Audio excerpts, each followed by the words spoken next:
last game for Z, and I have no idea where they come up with the names, by the way. Yeah, Cuteboy will have the best tech out of all the players here. He will have probably the largest army very soon, and he will have the highest tech. He'll have all the way up to science vessels. Now a couple of mules from Clon trying to get into Jihyun's base. Not going to work out though, unfortunately. And looks like perhaps the first science vessel is being produced for Cuteboy there at the 6 o'clock position, or the 5 o'clock according to this broadcast. Looks like 2 hatcheries finally up for Clon now. But he's going to be quite far behind, especially when Irradiate is launched on his Mulisk, which looks like it's being researched at the science facility. If a good Irradiate hits his Mulisks, they're just going to be completely damaged, or even killed if they have any damage on them right now, and that's going to prove quite fatal to his whole team. Looks like a High Templar and in Clon's base to help defend. Actually, this game is a lot more withdrawn than usually 2v2s are. Usually, if there's a Zerg and Terran mirror matchup, we see a lot more dropships, a lot more Goliaths. Goliath drops and Mulisk and Scourge try and take out dropships. But right now, it's actually quite a withdrawn game. We might even see some expansions going up for these players. And a Dark Archon going up for Rage. A Dark Archon for Rage. My goodness, a Dark Archon.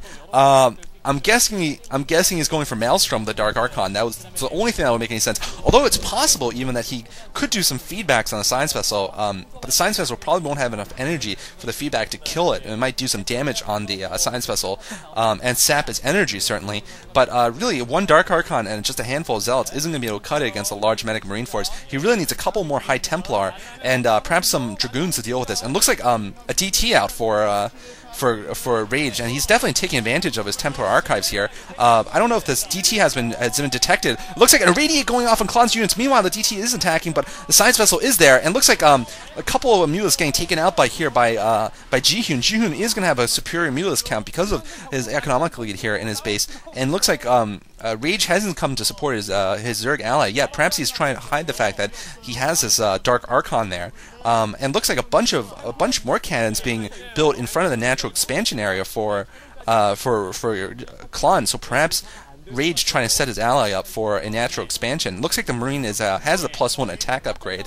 We do see these interesting new angles for these little pop-up windows for the broadcast on this Pro League, and I do like them. They do add a little bit more information to the broadcasts. 5 barracks up now for Cuteboy in his base, and they have a central control of the map now. Really, I feel that the Airforce Ace team needs to pull the sort of ace off of his sleeve here with the Dark Archon coming out soon, and perhaps surprising the Mutalisks with one good Maelstrom and one good Storm, which could prove devastating for the Samsung Con team. I think that would be the best combination. Looks like something else being researched actually at the science facility, so perhaps EMP being researched. That's the only thing that would make sense, or perhaps energy, I guess. Looks like the science vessel is standing there though, and looks like it gets feedback. Science vessel gets feedback by the Dark Archon. Great move by the Dark Archon. In case you guys don't remember, because you've never seen this unit, Dark Archon's feedback allows you to deal as much damage as a unit has energy points onto the unit, and also drain all of its energy points.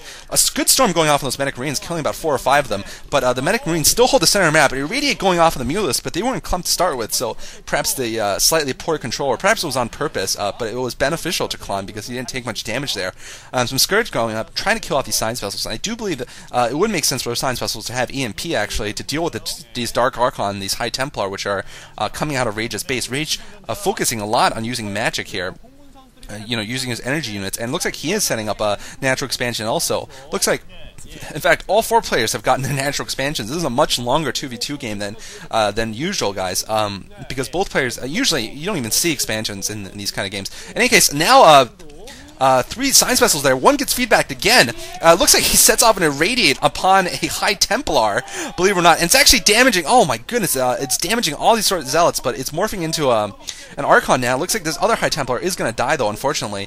Looks like those science vessels are just being quite critical in this game. The Medic Marines, not so much. Medic Marines really have not been effective at all. They really haven't killed any Mulisks, and they've just gotten themselves stormed the entire time. So I feel that a mech build would have been better for Cuteboy.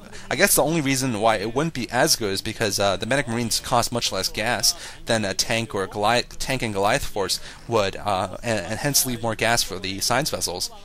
In any case, now large Mutalisk Force present for both players, and looks like a couple of Scourge are going to intercept a few of Clon's Mutalisks there.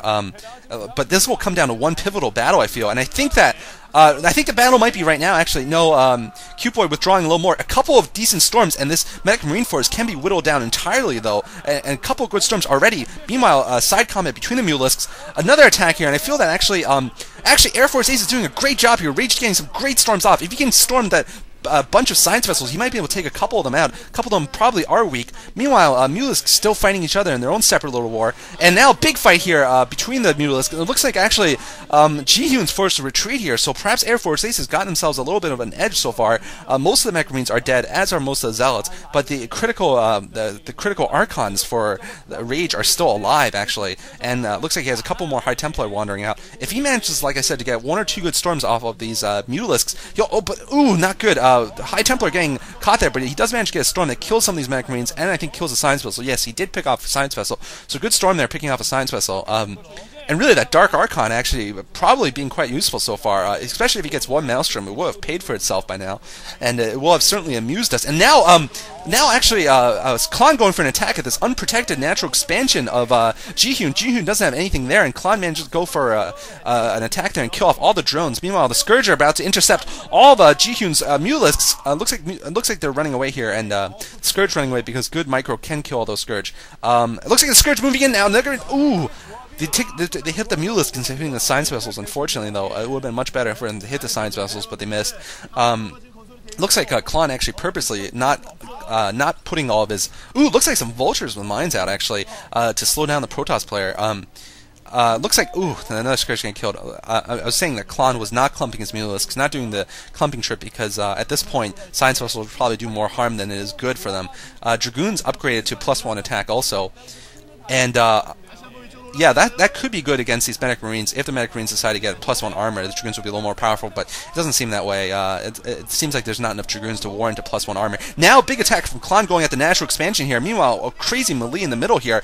Looks like a couple of Templar in the middle here. Looks like only 4 Dragoons, though, left to deal with this Medic Marine force. Perhaps all the High Templar are dead, and actually Rage forced to retreat, but Clon has done a good... Oh, a Maelstrom going off on the... Mutalisks! A Maelstrom, but there's nothing to back it up. Those Mutalisks need to get there immediately and kill off those Maelstrom Mutalisks, but unfortunately, the Mutalisks didn't get there in time to make that combination work out. Really unfortunate for the Airforce Ace team. That could have been quite magnificent. All the Mutalisks were Maelstrom for a second, but there just wasn't a High Templar there to storm them, which would have been deadly for Samson Khan. But now Samson Khan has a center again. I feel that now they've both been reset. But I do think actually Ace might have a little an advantage here because of how often the natural expansion has been raided. The Jihyun's natural expansion. I'm not even sure if the hatchery is still alive. The hatchery might have been taken down in the last raid. It looks like now Clon going for an attack on the Mutalisks of Jihyun. Jihyun might have fewer Mutalisks right now.